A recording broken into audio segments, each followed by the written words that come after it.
The disappointment I almost always feel after going to the doctor is just ridiculous at this point. Like, do they realize that some of us have to pay out of pocket for this visit? Do they realize that some of us have to take off work for this visit? Do they realize that some of us need to arrange childcare for this visit? I'm sorry, I'm a grown adult and I'm going to this doctor's appointment. Why are you treating me with skepticism? It's to the point where I don't even bother going to the doctor when I have an ailment anymore because they don't do anything. The best thing they ever do for me is send me to another doctor. And then what does that doctor do?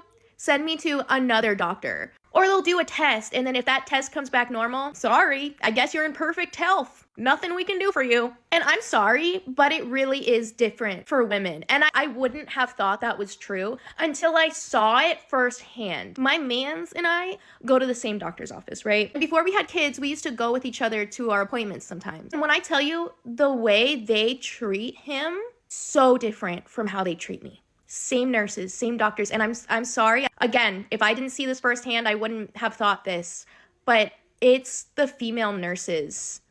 It's the female nurses too. It's not just the males. I'm serious. Sometimes it's young girls that maybe they're attracted to him. I don't know what it is, but sometimes it's older nurses who treat him like they have like a motherly instinct towards him, which is fine. That's great. That's beautiful. But like, they don't treat me like that. I've dealt with migraines my entire life. I've been to neurologists. I've had the freaking CAT scans or whatever. I've done all of it, okay? And I have never been prescribed a medication. I don't even expect that. My husband, he gets little headaches once in a blue moon, right? He goes to the doctor. They give him something called Furanol, which is like opiate. No. Let me tell you, I went to that same doctor's office after I had my first C-section, where I hemorrhaged, like it was like a really bad, very bad time, right? The hospital prescribed me 1 week of medication. I was still in so much pain after the 1 week that I could barely walk. So I went to my doctor's office and I asked for some more medication. I was clearly not doing well. Like, you could see it. They made such a huge deal about it. They're like, oh, I don't know, like, let me talk to this person.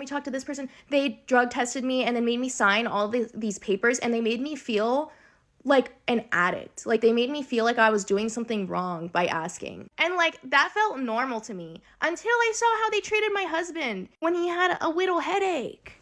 Sorry, Anthony, but like, it's to the point that I don't have faith in doctors. I will say, every time I've had a baby in the hospital, the nurses and the staff, they're amazing. But it really takes being sliced open and having an 8-pound baby pulled out of my uterus for them to actually be nice and helpful.